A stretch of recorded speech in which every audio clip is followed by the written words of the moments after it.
Why, hello, bear. Boom. Boom. So you're gonna be like here? Mm-hmm. Hand comes out. This summer we put together a commercial called I Am Shootsac. And the idea was we came up with 5 different scenarios, a cross-section of environments that Shootsac users might find themselves in. That was great. That was perfect. For this first scene, we threw the epic in the fridge, and we did a POV shot of somebody reaching in to grab a beer and then throwing the beer into their Shootsac. Great.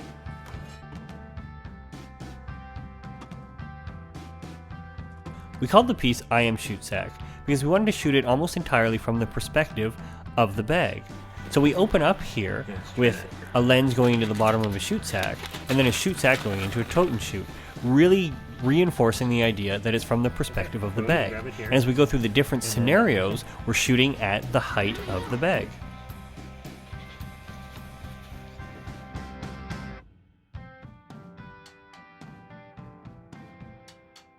One of our scenes took place at the San Jose airport. We really wanted to show the traveling side of the product line.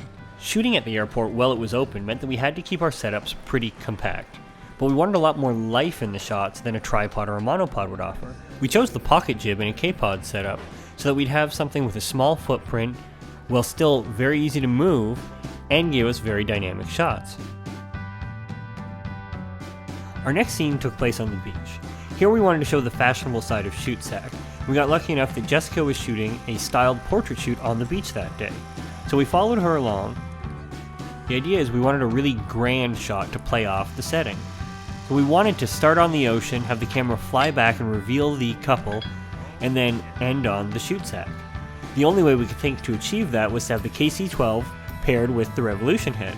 That allowed us to literally swing the camera over top of the couple, and then as it flies back, we're able to use the Oracle controller to recompose the shot and perfectly land on the Shootsac.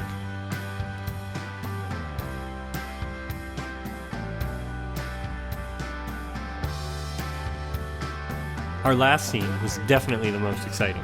Here we had a dirt biker, and the idea was that he was going to fly through a puddle, and at 300 frames a second we were going to show the Shootsac being completely covered in mud.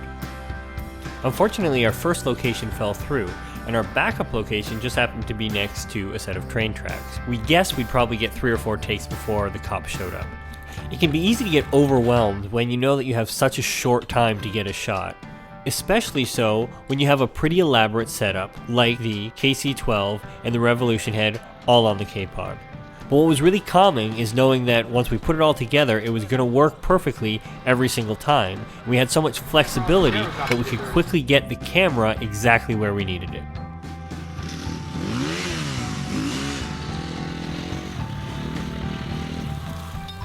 We really wanted to get the epic right in the action of the mud flying over the Shootsac.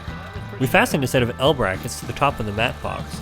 Then we used a new sheet of plexiglass for every single shot and clamped that to the top of the L brackets. Gotta get that on Twitter. We were right, and then we only got about 10 minutes or 3 shots before the cops showed up.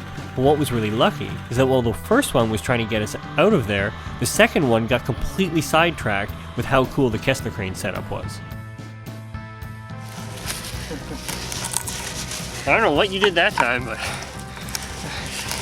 it was like exponentially more than all the other ones.